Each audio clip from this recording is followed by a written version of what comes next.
प्रसार भारती अभिलेखागार की प्रस्तुति सदाबहार सुनहरे दौर का अनमोल खजाना।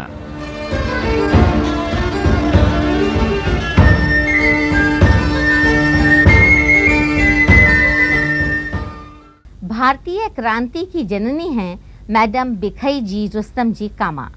लेकिन आज भारत में कितने लोग जानते हैं कि इस महान नारी ने भारत की आज़ादी का पहला झंडा 1917 में जर्मनी के स्टुटगार्ट शहर में लहराया था।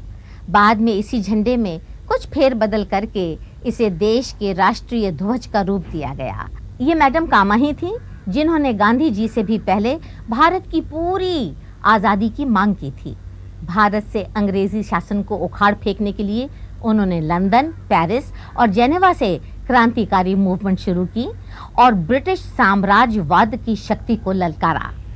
अपने तूफानी भाषणों में उन्होंने गुलाम और दलित भारत की पीड़ा को शब्द दिए और उसकी आज़ादी के लिए दूसरे देशों से मदद मांगी। अपनी प्यारी मातृभूमि से वो 35 सालों तक दूर रहीं और अंग्रेज़ों के जुल्म सितम भी इस लोह ललना को झुका ना सके। हिंदुस्तान उन्हें ऐसा लगता था, जन्नत नशीं जन्नत निशां, कितना हसीं कितना जवां, ये मेरे ख्वाबों का जहां, मेरा वतन हिंदुस्तान। मरते वक्त भी उनके लबों पर दो ही शब्द थे, वंदे मातरम, वंदे मातरम। मैडम भिखाई जी रुस्तम कामा का युग भारतीय इतिहास में अशांति और उथल पुथल का युग था। 1857 की क्रांति की बुझती चिंगारी को फिर से सुलगाती हुई स्वतंत्रता की भावना पूरे देश में जोर पकड़ने लगी थी।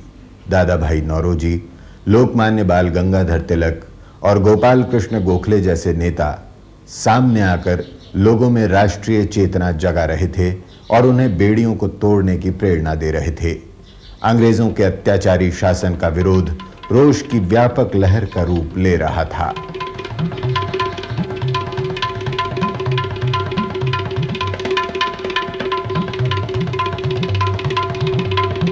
ऐसे ही वातावरण में 24 सितंबर 1861 को मुंबई में संपन्न पारसी परिवार में जन्म लेकर भिखाई जी पलकर बड़ी हुईं।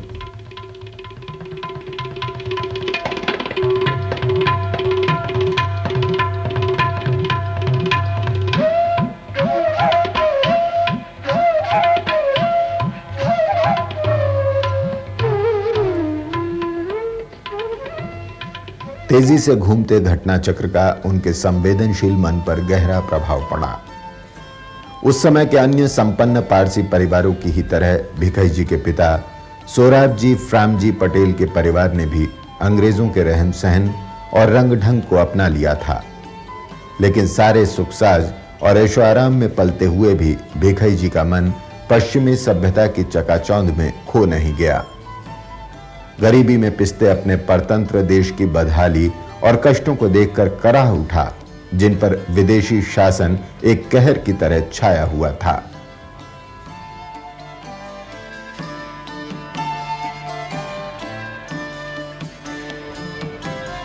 पिता सोराब जी पटेल ने 8 बच्चों का लालन पालन करते हुए बालिका भिक्कू को अलेक्जेंड्रा गर्ल्स इंग्लिश इंस्टीट्यूट में पढ़ने के लिए भेजा। अपने भारत देश की पहली स्वतंत्रता सेनानी थी मैडम भिखाई जी कामा। वो हमारे स्कूल की छात्रा थी, Alexandra girls English institution. We are very proud to have had her as our student. जिसका नाम से ये इंस्टीट्यूट बना है वो मैडम भिखाई जी कामा का फादर इन लॉ है। भिखाई जी कामा रुस्तम कामा से शादी किया था और रुस्तम कामा के.आर. कामा के लड़के थे। ये है के.आर. कामा। इनके बाजू में बैठा है उनका माँ, ये साइड पे उनका वाइफ, सेकंड यहाँ स्टैंडिंग है तो रुस्तम जी कामा है और उनके बाजू में ये मैडम भिखाई जी कामा। अनफॉर्चुनेटली ये शादी आगे नहीं बढ़ा। रुस्तम कामा तो ब्रिटिश के साइड थे। Madam Bhikai ji Cama was a fire brand और ऑर्डिनरी हाउसवाइफ नहीं थी। और ये कामा फैमिली से उनका तकरार बहुत होता था। तो थोड़ा देर में उन लोग का पार्टिंग तो होने ही लगा, क्योंकि मैडम भिखाई जी कामा भारत की आज़ादी के वास्ते बहुत ही फाइट करते थे। आने वाले वर्षों में भिखाई जी का स्वास्थ्य खराब रहने लगा। 1902 में तो वो इतनी बीमार पड़ी कि उन्हें ऑपरेशन के लिए लंदन भेज दिया गया। जाते समय उनकी मां ने साथ ले जाने के लिए कुछ हीरे और आभूषण दिए। मुंबई छोड़ते समय मैडम कामा ये कल्पना भी नहीं कर सकती थी कि उनकी आधी जिंदगी निर्वासन में बीतेगी। इंग्लैंड में सफल इलाज के बाद मैडम कामा ने 3 साल यूरोप के कुछ देशों का भ्रमण किया और फिर 1905 में लंदन लौट आईं।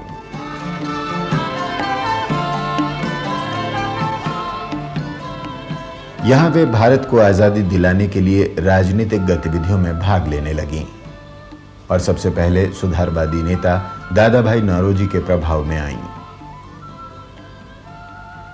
दादा भाई नौरोजी वहाँ के चुनाव में लड़ रहे थे और वो पहले हमारे देश के प्रतिनिधि थे, तो उनके लिए जो चुनाव अभियान चला उसमें भी मैडम कामा ने बहुत सक्रिय हिस्सा लिया। इस बीच मैडम कामा सुप्रसिद्ध क्रांतिकारी श्यामजी कृष्ण वर्मा से मिली, जिससे उनके जीवन की दिशा बदल गई।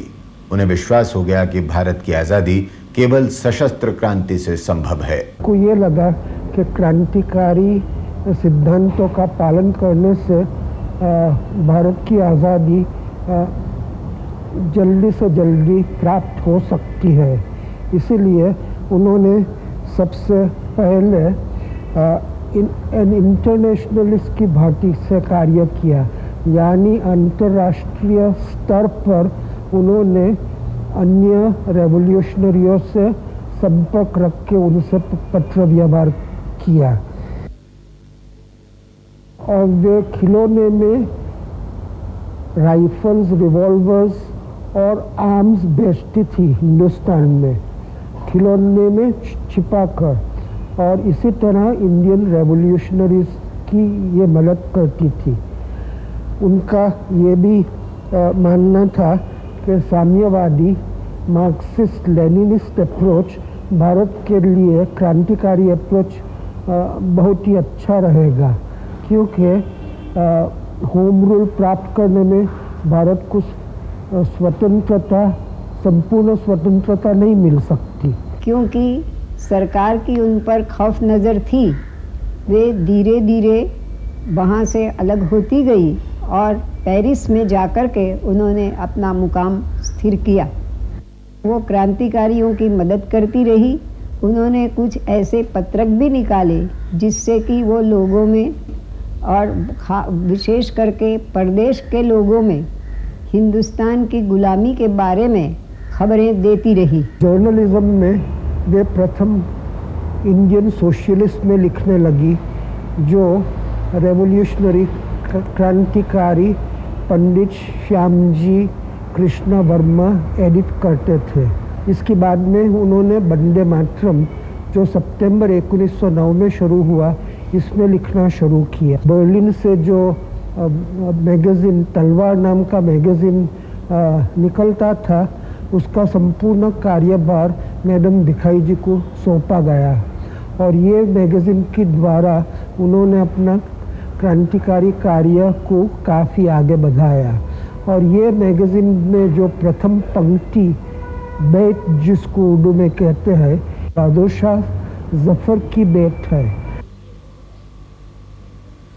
बाजुओं में खम रहे और बू रहे ईमान की, बस जफर अब चल चुकी शमशीर हिंदुस्तान की। अंग्रेज उनसे बहुत तंग आ चुके थे और बहुत डरते थे, क्योंकि वे ब्रिटिश विरोधी भावनाओं को भड़का रही थीं और भारत की स्वतंत्रता के पक्ष में विश्व जनमत जुटा रही थीं। उन्होंने मैडम कामा को भारत से निष्कासित कर दिया और उनके वापस आने पर पाबंदी लगा दी। भारत की बात कहने के लिए उन्होंने यूरोपीय देशों की यात्रा की। अंग्रेजों ने उनके खिलाफ जो कुछ किया, उससे मैडम कामा का ही उद्देश्य पूरा हुआ। हालांकि भारत में महात्मा जी को भारी जन समर्थन प्राप्त था, पर दुनिया के लोग भारत की सही स्थिति से परिचित नहीं थे। मैडम कामा जहां भी गईं, जहां भी ठहरी, उन्होंने भारत का पक्ष सामने रखा। उन्होंने कहा कि अंग्रेजों ने वहां अपना प्रभुत्व जमा रखा है, उन्हें वहां से निकाल बाहर करना और भारत को आजाद करना जरूरी है। 1914 में पहला विश्व युद्ध शुरू हुआ। फ्रांस में अंग्रेजों की ओर से लड़ रहे भारतीय सैनिकों की एक टुकड़ी तैनात थी। मैडम कामा इन सैनिकों के पास गईं और उनसे कहा कि अपने हथियार छोड़ दें, क्योंकि भारत को इस युद्ध से कुछ लेना देना नहीं। उन्होंने उन्हें उकसाया और इसके लिए उन्हें गिरफ्तार करके नजरबंद रखा गया। इससे पहले मैडम कामा ने 22 अगस्त 1907 को जर्मनी के स्टुटगार्ट नगर में भारत की स्वतंत्रता का पहला झंडा फहराया। उससे सारा विश्व स्तब्ध रह गया। स्टुटगार्ट में दूसरा अंतर्राष्ट्रीय समाजवादी सम्मेलन हो रहा था। भारत की प्रतिनिधि के रूप में सीना तान कर बोलते हुए उन्होंने अपने परतंत्र और पीड़ित देश की भावनाओं को शब्द दिए। बड़े ही नाटकीय ढंग से उन्होंने अपनी साड़ी फाड़कर भारत का हरा, केसरी और लाल झंडा फहरा दिया। यह है भारत की स्वतंत्रता का झंडा। वे गरजी, देखिए ये जन्म ले चुका है। भारत के युवा शहीद अपना रक्त देकर पहले ही इसे स्वीकृति दे चुके हैं। अपने तूफानी भाषण में मैडम कामा ने ब्रिटिश साम्राज्य को भारत के लिए विनाशकारी बताया। विश्व के 5वें हिस्से के बराबर आबादी को स्वतंत्र करने में उन्होंने दुनिया के तमाम स्वतंत्रता प्रेमियों से मदद मांगी। सारे श्रोता मंत्रमुग्ध हो गए और उन्होंने भी मैडम कामा के साथ वंदे मातरम का नारा लगाकर वातावरण को गुंजा दिया।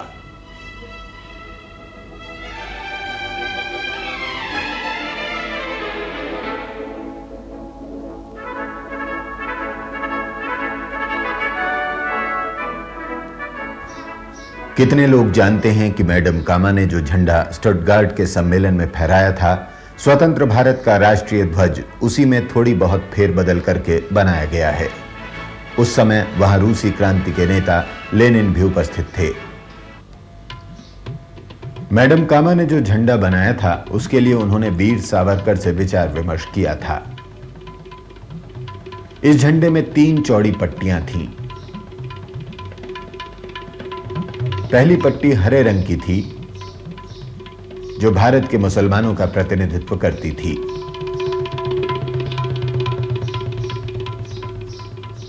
दूसरी पट्टी केसरी और सुनहरे रंग की थी। ये बौद्धों और सिखों द्वारा पवित्र माना जाने वाला रंग था। तीसरी पट्टी लाल रंग की थी और हिंदुओं का प्रतिनिधित्व करती थी। झंडे के बीच वाली पट्टी पर नागरी लिपि में वंदे मातरम लिखा था और बाकी 2 पट्टियों पर चांद और सूरज और तारे भी बनाए गए थे। इसी दौरान मैडम कामा का मैक्सिम गोर्की के साथ पत्र व्यवहार हुआ। मैक्सिम गोर्की रूस के क्रांतिकारी लेखक थे।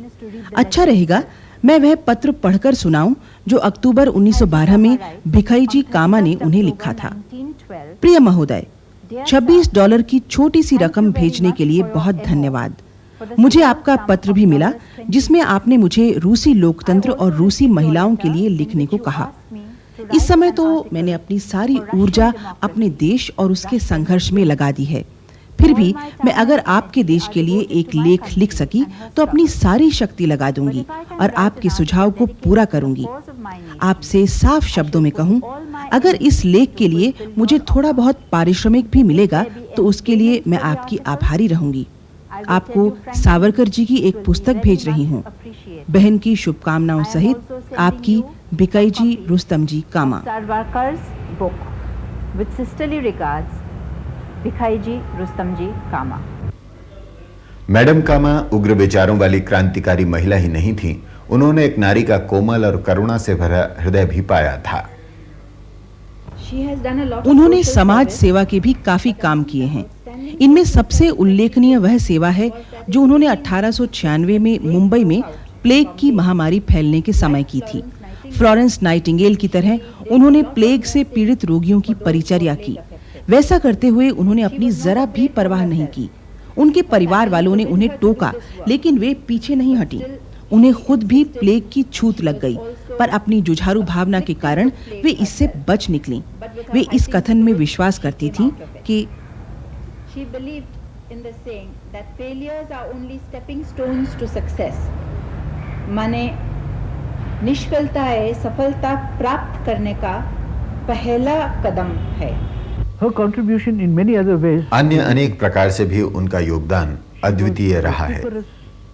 अपनी सार्वजनिक सभा में वे हमेशा बहुत जोर देकर कहा करती थी कि भारत भारतीयों का है और अंग्रेजों को इसे छोड़ना ही होगा। वे भारत पर अपना प्रभुत्व जमाकर इसे ब्रिटिश उपनिवेश बनाकर नहीं रख सकते। And in that, of course, she gave her wholehearted support to Mahatma Ji. Madam Bhikai ji ये मानती थी कि भारत का स्वातंत्र की लड़ाई में इंडिया फॉर इंडियंस, भारत भारतीयों के लिए ही है, ये प्रथम मोटो रहना चाहिए। इसी तरह ये ज़ोरास्ट्रियन थी, उनका ज़ोरास्ट्रियन रिलीजन में उनकी बहुत ही आस्था थी और लॉर्ड ज़ोरास्टर ने ये सिखाया था, good thoughts, good words, good deeds. But इसके अलावा ये भी उन्होंने कहा था कि जहाँ भी कहीं इविल या दुष्टता दिखाई दे उसका दिलो जान से सामना करके उसको ख़त्म कर देना ये ज़रूरी है। यानी अच्छे विचार, अच्छे वचन और अच्छे कार्य से ही कार्य नहीं होता, मगर जहाँ भी दुष्टता आपको दिखाई दे उसका दिलो जान से सामना करके उसको ख़त्म करना, यही एक ज़ोरास्ट्रियन की फ़र्ज़ होती है। उस वक्त देश का माहौल ऐसा था कि कुछ लोगों को ये लग रहा था कि हमें अगर देश की हालत सुधारनी है तो उसके लिए हमें सशस्त्र क्रांति ही करनी पड़ेगी। और बंगाल में तो कुछ लोगों ने यहाँ तक कह दिया था कि अगर आप किसी एक दुश्मन को मारे बिना मरते हैं तो आपका कभी मोक्ष नहीं होगा। तो ऐसे वातावरण से भिखाई जी कामा, जो 1905 तक अहिंसा की शक्ति में मानती थी, उन्होंने ये तय कर लिया कि मैं भी अब इन क्रांतिकारियों के साथ ही स्वातंत्र का संग्राम खेलूंगी। लगातार 35 वर्ष मैडम कामा अपने घर परिवार से दूर मातृभूमि को आजाद कराने के लिए संघर्ष करती रहीं, कष्ट सहती रहीं।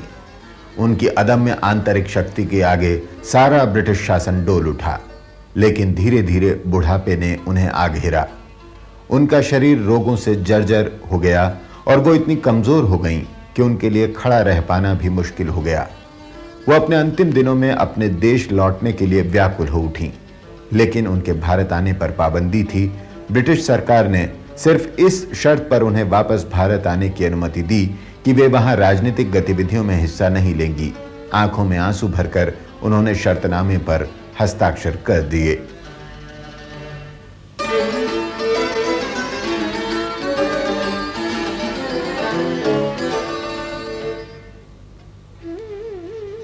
लेकिन जब उन्होंने स्वदेश की धरती पर अपने पांव रखे तो वहां उनके स्वागत के लिए कोई नहीं आया। मुंबई पहुंचते ही उन्हें पहिएदार कुर्सी पर सीधे पारसी जनरल अस्पताल पहुंचाया गया। वहां उनसे मिलने आने से भी लोग डरे।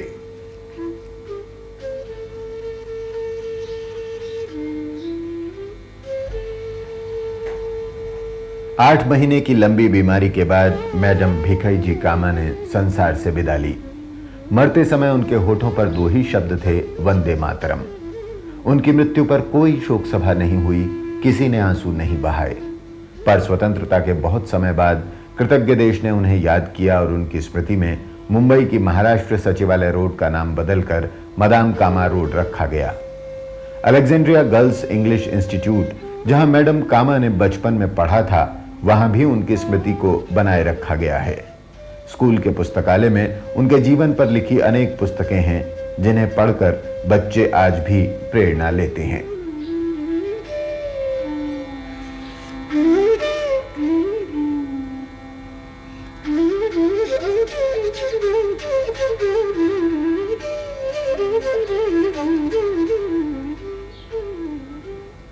हमारे ही बच्चे नहीं पढ़ते मैडम कामा के बारे में, और स्कूल के बच्चे भी पढ़ते हैं। और एजुकेशन डिपार्टमेंट की जो हिस्ट्री बुक है 5th स्टैंडर्ड की, उसमें भी मैडम कामा के लाइफ के बारे में, उन्होंने क्या क्या किया था भारत के लिए, भारत को स्वतंत्रता दिलाने के लिए, वो सब दिया है। और बच्चे पढ़ते हैं और ज्ञान प्राप्त करते हैं कि मैडम कामा ने कितना बड़ा काम किया था। 24 सितंबर 1961 को भारतीय क्रांति की इस जननी की जन्म शताब्दी ऑल इंडिया वीमेंस कॉन्फ्रेंस की ओर से काफी उत्साह से मनाई गई। 23 अगस्त 1989 को संसद के केंद्रीय कक्ष में भिखाईजी कामा को एक विशेष समारोह में सम्मानित किया गया। इस समारोह में डॉक्टर शंकर दयाल शर्मा ने स्वतंत्रता का पहला झंडा फहराने वाली इस लौह ललना के चित्र का अनावरण करके उन्हें भावभीनी श्रद्धांजलि अर्पित की।